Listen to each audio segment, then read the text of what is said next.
اعوذ باللہ من الشیطان الرجیم بسم اللہ الرحمن الرحیم۔ قرآن مجید کی ہر بات کے اندر ایک ترتیب ہے، ایک حکمت ہے۔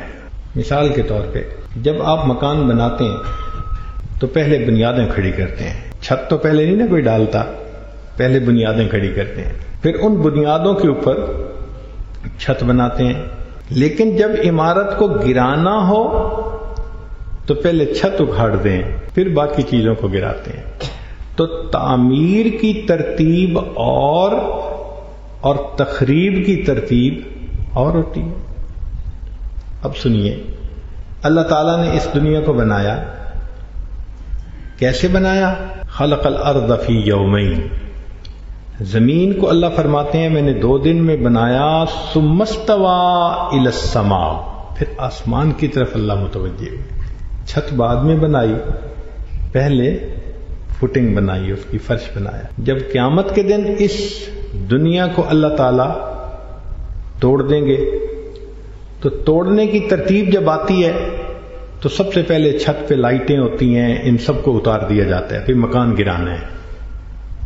اللہ تعالیٰ فرماتے ہیں اذا الشمس کبرت واذا النجوم انکدرت، دیکھا لائٹیں اتاری جا رہی ہیں نا، پہلے بعد میں سمندروں کا تذکرہ ہے اور زمین کا تذکرہ ہے۔ تو معلوم ہوا کہ قرآن مجید کی ہر بات کے اندر حکمت ہوتی ہے، اس لیے کہ یہ حکیم کا کلام ہے۔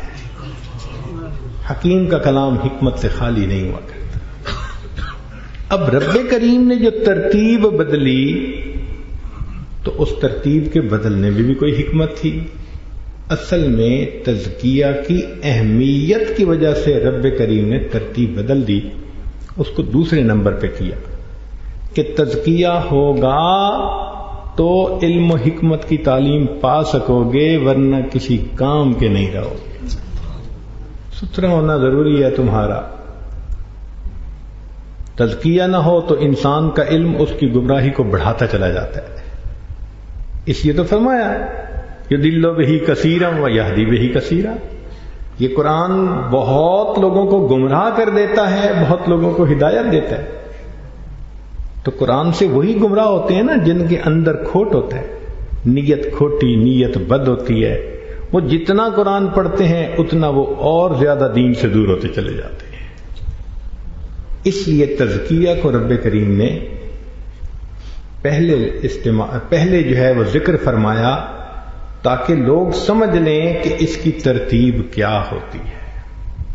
ایک عام سا دستور ہے کہ جب بڑے کوئی بات کر دینا تو اس کی عظمت کے لیے یہی کافی ہوتا ہے کہ جی بڑے نے یہ بات کی ہے، کہ کسی بڑے کا کوئی بات کر دینا یہی اس بات کی اہمیت کے لیے کافی ہوتا ہے۔ اور اگر بڑے قسم کھا کے بات کریں تو وہ اور مؤکد ہو جاتی ہے، اور اگر 2 دفعہ قسم کھائیں سبحان اللہ، 3 دفعہ قسم کھائیں، 4 دفعہ قسم کھائیں، 5 دفعہ قسم کھائیں، حد نہیں ہو جاتی؟ سبحان اللہ۔ اللہ رب العزت کی ذات بابرکات نے قرآن مجید میں یہ بتانے کے لیے کہ جو تزکیہ پا گیا وہ ستھرا ہوا، 7 قسمیں اکٹھی ایک جگہ کھائی ہیں۔ ذرا سنیے گا، والشمس وضحاها والقمر اذا تلاها والنهار اذا جلاها والليل اذا يغشاها والسماء وما بناها والارض وما طحاها ونفس وما سواها فألهمها فجورها وتقواها قد افلح من زکاها۔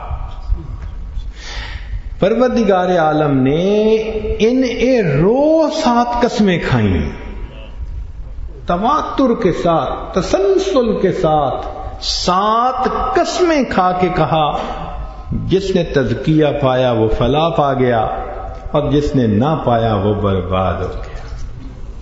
اب اس کی اہمیت کو ہمیں دل میں بٹھانا چاہیے۔ کہ اس تزکیہ کو حاصل کرنا ہمارے لیے کتنا اہم ہے، مگر ہمیں اپنے نفس پہ تو محنت کرنے کی فرصت ہی نہیں ہوتی۔ آج کل تو عام لوگوں کی کیا بات کرنی، جو ذکر سیکھنے والے سالکین ہوتے ہیں وہ ٹائم نہیں نکالتے، بھائی معمولات کرتے ہیں وہ جی بس کیا کریں، مراقبے کا وقت نہیں ملتا، مراقبے کا وقت ہی نہیں ملتا، یعنی محنت بھی تزکیہ کی کر رہے ہیں اور پھر تزکیہ کے لیے فرصت نہیں ملتی۔ ایسی مثال ہے جیسے طالب علم کے مجھے پڑھنے کی فرصت ہی نہیں ملتی، نتیجہ کیا نکلے گا؟ فیل ہو جائے گا۔ تو ہمیں اس کو اپنی ایک ذمہ داری سمجھنا چاہیے کہ ہمارے اوپر ذمہ ہے کہ ہم اللہ تعالی کے سامنے پیش ہونے سے پہلے اپنے نفس کا تزکیہ کریں، اس کو ستھرا کریں۔ اگر ستھرا کر کے لے جائیں گے تو کامیاب، اور اگر گندا لے کے جائیں گے تو ناکام ہو جائیں گے۔ اب تزکیہ کے طریقے جدا جدا ہوتے ہیں، بات بڑی سمجھنے والی ہے۔ مثلا کپڑے کا تزکیہ کرنا ہو، ستھرا کرنا ہو تو بھئی پانی صابن استعمال کریں، کپڑا صاف ہو جائے گا۔ لیکن سونے کی میل نکالنی ہو تو صابن پانی تو کام نہیں نہ آتا، اس کے لیے آگ کی ضرورت پڑتی ہے۔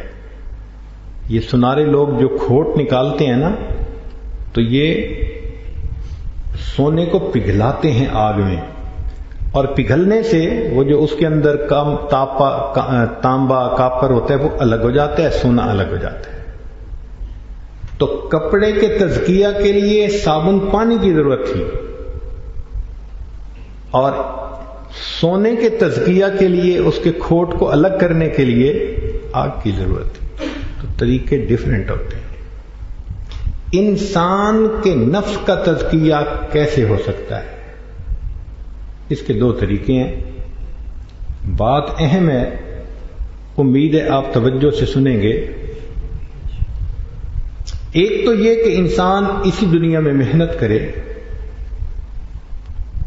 اسی دنیا میں محنت کر کے ذکر کی کثرت کرے، اللہ والوں کی صحبت اختیار کرے، سنت کی اتباع کرے۔ تین چیزیں: کثرت ذکر، صحبت صلحاء، اتباع مصطفیٰ صلی اللہ علیہ وسلم۔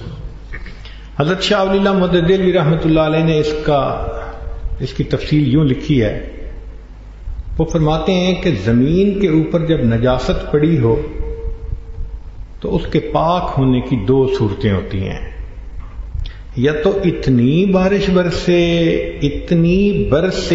کہ ساری نجاست کو بہا کے لے جائے، کوئی نشان نہ رہے۔ اب جو زمین خشک ہوگی تو پاک کہلائے گی۔ اور دوسرا طریقہ یہ ہے کہ سورج چمکے، اتنی دھوپ پڑے کہ دھوپ اس نجاست اور گندگی کا نام و نشان مٹا دے، زمین پھر پاک بن جائے۔ دو طریقے ہوتے ہیں۔ تو انسان کے نفس کے پاک ہونے کے بھی دو طریقے ہیں۔ یا تو آپ اتنا ذکر کریں کہ یہ ذکر بارش کی مثل ہے، کہ یہ نور کی بارش برسے اور نفس کی نجاست کو اس سے دور کر کے چلے جائے، تزکیہ مل جائے گا۔ اور دوسرا طریقہ یہ کہ اللہ والوں کی صحبت، کیونکہ اللہ والوں کی صحبت وہ سورج کی مانند ہوتے ہیں، ان کے دل،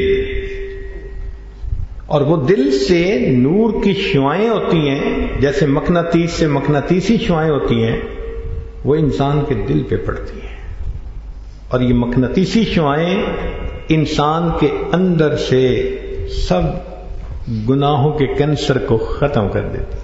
آج کے دور میں تو ویسے ہی شعاؤں سے علاج عام ہو گیا ہے، اور جی فلاں کو کینسر ہے تو جی اس کو شعائیں لگوانی ہے۔ تو بھائی اگر جسم کا کینسر شعاؤں کے لگنے سے ٹھیک ہوتا ہے تو یہ دلوں کا کینسر اللہ والوں کے دلوں کی نور کی شعاؤں کے لگنے سے یہ بھی ٹھیک ہو جاتا ہے۔ تو دو طریقے ہیں، ایک تو انسان ذکر کی کثرت کرے، دوسرا اللہ والوں کی صحبت اختیار کرے، اور تیسرا نبی علیہ الصلوۃ والسلام کی ایک ایک سنت کو محبت کے ساتھ اپنائے۔ امام ربانی مجدد ثانی رحمۃ اللہ علیہ اپنے مکتوبات میں لکھتے ہیں کہ سنت سے انسان کے نفس کی جتنی اصلاح ہوتی ہے، پہاڑوں برابر بھی من مرضی کے نفلی مجاہدے کرنے سے وہ اس سے وہ چیز نصیب نہیں ہو سکتی۔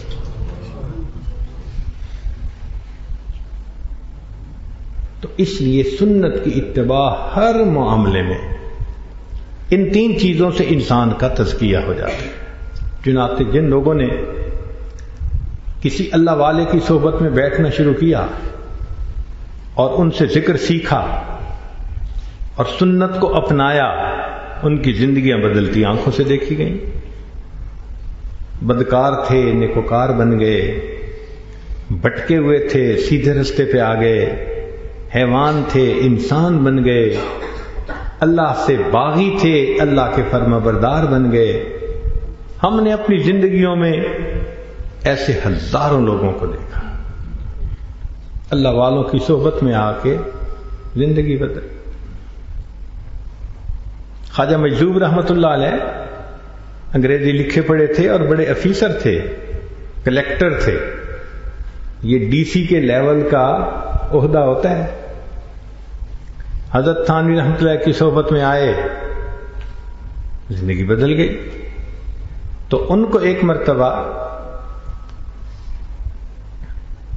جگر مراد آبادی رحمۃ اللہ علیہ نے دیکھا کہ ان کی تو شخصیت ہی بدل گئی، تو انہوں نے سوال پوچھا کہ مجذوب تم تو مسٹر تھے، یہ تمہاری ٹر کیسے مس ہو گئی؟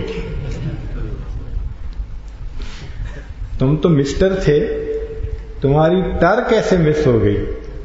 تو انہوں نے بتایا کہ حضرت اقدس تھانوی رحمۃ اللہ کی صحبت میں آیا، ایسی نگاہ پڑی کہ میری ٹر ہی مس ہو گئی، اللہ والے بن گئے۔